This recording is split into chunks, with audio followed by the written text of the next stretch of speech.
I was going to start with an opening statement. I'm Lieutenant Blaine with the Houston Police Department Homicide Division. I'm the lieutenant that's been overseeing the investigation of Josue Flores. Just to go with a brief overview of the investigation, we began the investigation on Tuesday, talking to several witnesses in the area, collecting physical evidence at the location. Through the course of our investigation, we were informed of an incident that happened the day prior on Monday involving Calhoun. At the time, we were informed that he was of the incident on Monday. He was wearing clothing matching the description of our suspect from the murder. He had been involved in an assault and an evading arrest with the Metro Police officers. Through the investigation, we wound up putting together a sequential photo array showing it to a witness who wound up identifying him as the suspect from the murder case. With our investigation, we wound up developing the probable cause, went to the district attorney's office, and a warrant for Calhoun's arrest was issued. On the next day, on Wednesday, Calhoun turned himself over to the U.S. Marshals. Later in the evening, he was taken down to here at the Homicide Division, where he was extensively interviewed by my team of investigators. During his statement, he wound up claiming that he was not involved in this incident. He did admit that he was involved in the incident with the Metro officer, and he started to provide information of an alibi. From that point on, as is our common practice, we began working to see if we could confirm or disprove his alibi. We wound up locating several witnesses from his alibi, interviewing them, and then late last night we wound up recovering physical evidence showing that he was down in Pearland and could not have been at the location where the murder occurred. Once we confirmed his alibi, we contacted the district attorney's office and requested that the charges be dropped. He is still charged with the previous incident that occurred on Monday with the Metro officer, where the evading and assault charges are still there. At this point, now that we have confirmed that he is not the suspect, we need to reach out to the public to ask for their assistance with any information, because we still have the murderer is still loose at this point. We do have,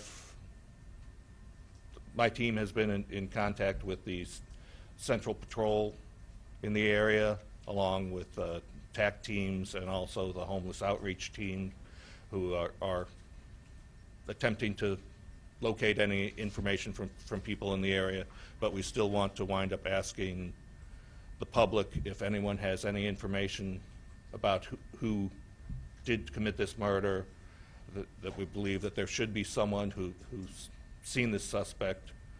He would have had blood on him also from the type of the way that the murder occurred.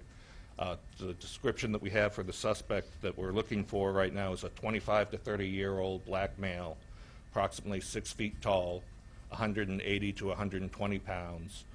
He was wearing a black shirt, black pants, and had a green jacket draped over his shoulder. And as I said, if anyone has any information about it, if they could either contact the Houston Police Department Homicide Division at 713-308-3600, or Crime Stoppers at 713-222-TIPS. Tell me about the Crime Stoppers. Oh, yes. And Crime Stoppers, if anyone contacts Crime Stoppers, right now Crime Stoppers is offering $5,000 for information leading up to the capture or arrest of the suspect. We are asking for them to up that amount. We're working on it right now. See if that can happen. To make sure that I understood correctly, the photo from the Metro case came to your attention because of the clothing matching, the clothing description matching? I mean, how did that Metro case make it to your attention and he ended up in the photo lineup? It came to our attention because it happened just the day prior in the same area. We were told that it was an assault that occurred where it was a random assault,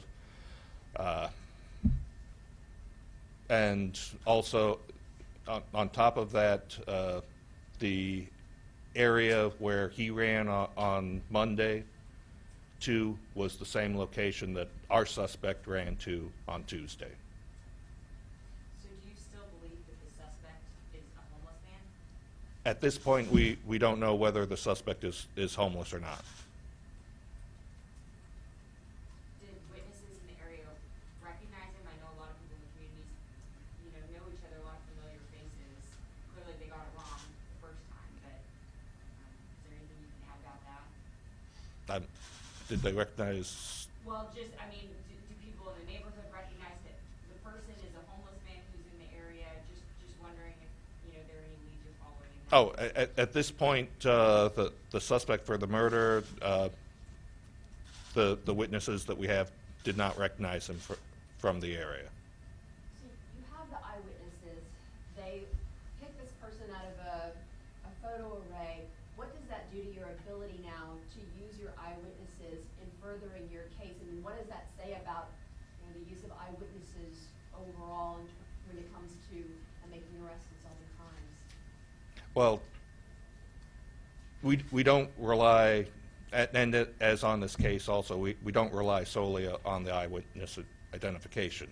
The reason that we have asked for the charges to be dropped is because we have furthered the investigation, and there's other evidence has proved that he was not the person that did it. So in the future also, we also look at other factors besides just eyewitness identification. And at least there was only one witness, not witnesses. Not witnesses, it was the one. Okay. What do you say to the community right now? A lot of people are freaking out, saying, "Oh, kids, a stranger came up, just killed an 11-year-old boy, ran off into the who is he? Where is he?" You've got that going on. Then you're going to have other people that are outraged right now. But I already heard people saying they want, they fear that this guy could be killed if he's back in the neighborhood. You've got a whole lot going on there now. What would you like to say to them? Well, to start with Calhoun, that our investigation has shown that he is not the person who committed this murder. If I may, we also need, somebody saw something, and people need to come forward if they have any information in terms of helping us solve this crime. We want to catch the suspect, but it has to be the right suspect. In terms of the fear of the community, I get it, I understand it, and I know how fearful they are. We're putting additional resources out there. We're working with the constable's office, Metro, and as many other resources, HISD police, as we can to increase our visibility. But we have to have the help of the community in terms of solving this crime. ¿Cuál es el mensaje que le da la comunidad de Northside en este momento, por favor? Si me lo puede dar en español, estamos en vivo para Telemundo.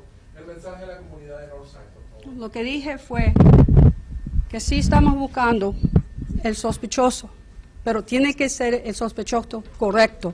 No queremos poner a alguien que está inocente en la cárcel, porque eso no es correcto. Pero pedimos que el público nos ayude a solvar este caso, porque hay una persona afuera que todavía la policía no lo ha arrestado. Y necesitamos la ayuda de la comunidad. Si ellos saben algo, no importa si ellos creen que no es importante, llámenos, díganos esa información para que nosotros podamos hacer nuestro trabajo y arrestar a este sospechoso, este asesinado.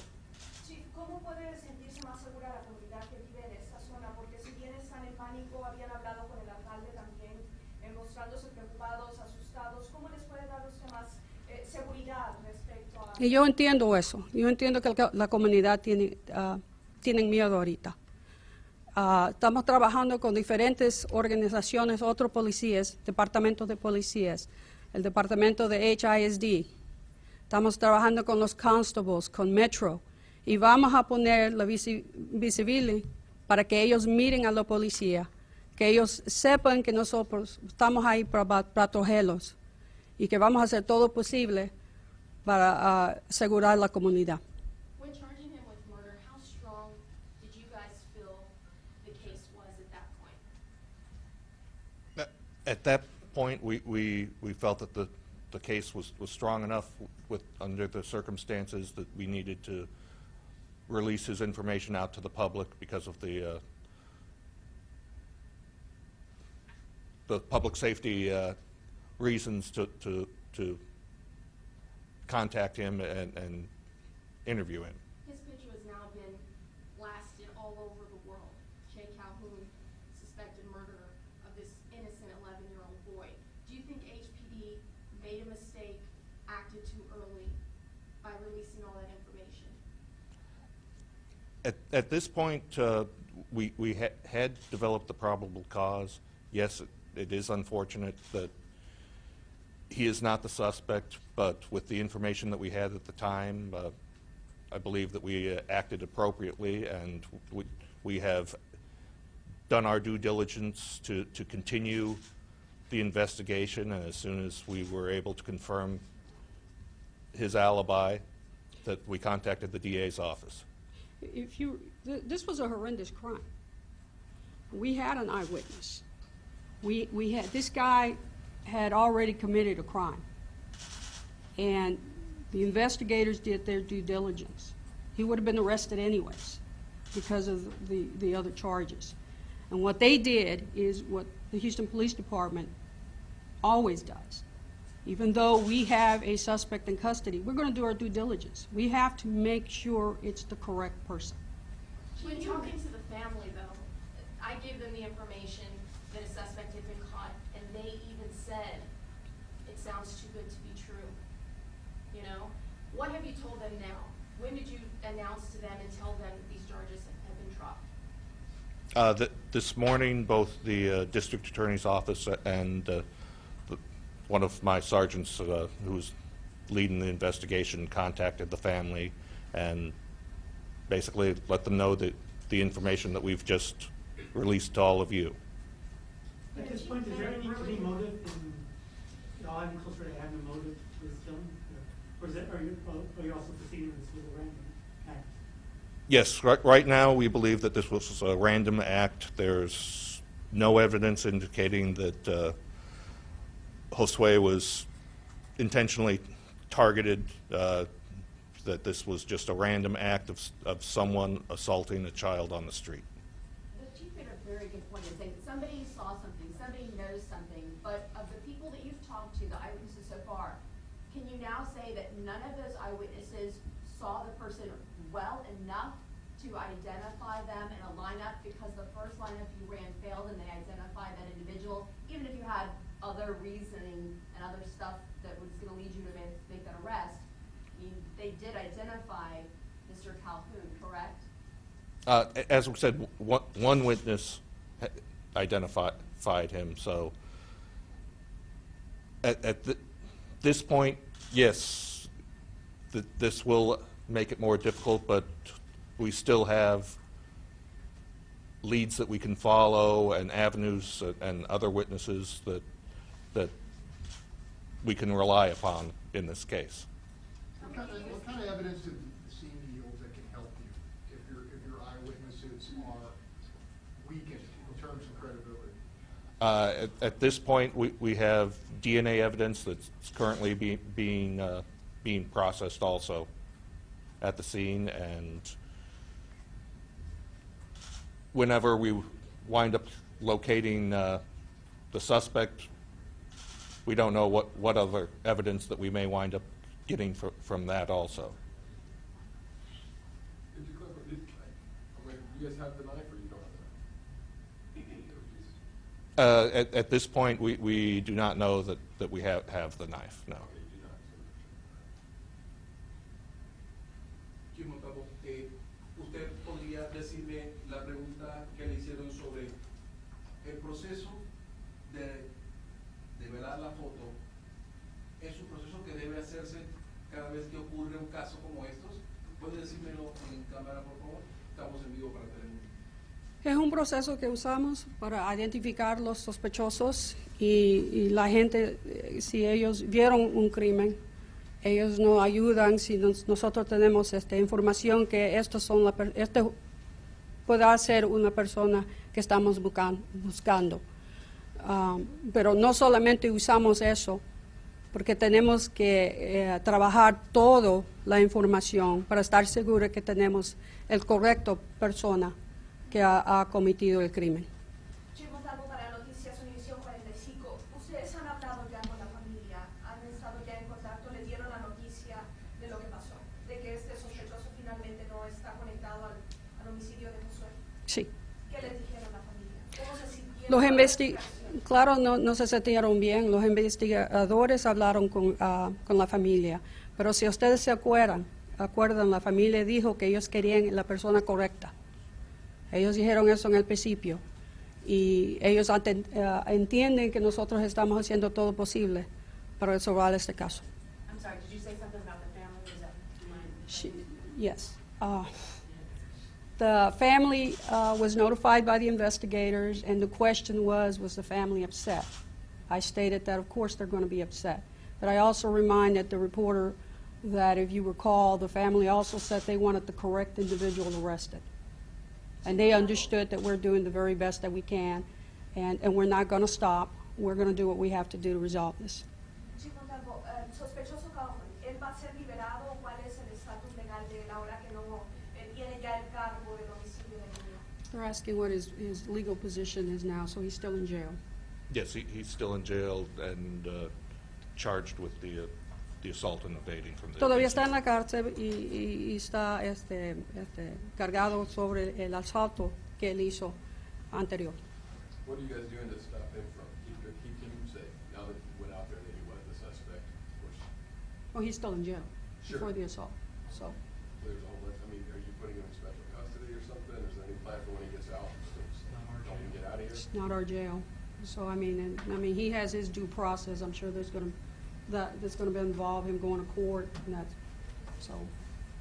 Lieutenant, is this going to, because evidence I pointed to this one suspect and found out that it was him, but this delay in identifying and finding the suspect, is this going to seriously hurt your department's ability to catch the suspect? Because you for a few days and now you're going to basically starting over, announcing that we can have the right suspect and trying to find somebody else. How big of an impact is this going to have on the investigation? Well, I mean, yes, no, it's not good that the setback here, but throughout the investigation, even when we had him placed in custody, we did not stop our investigation. We continued canvassing the neighborhood, looking for evidence. So, yes, we have continued, and we shall continue working the investigation to see whatever evidence that we can wind up collecting, because whether it was him or another suspect, we still go through the same process of trying to locate witnesses, collect evidence, and prove the case.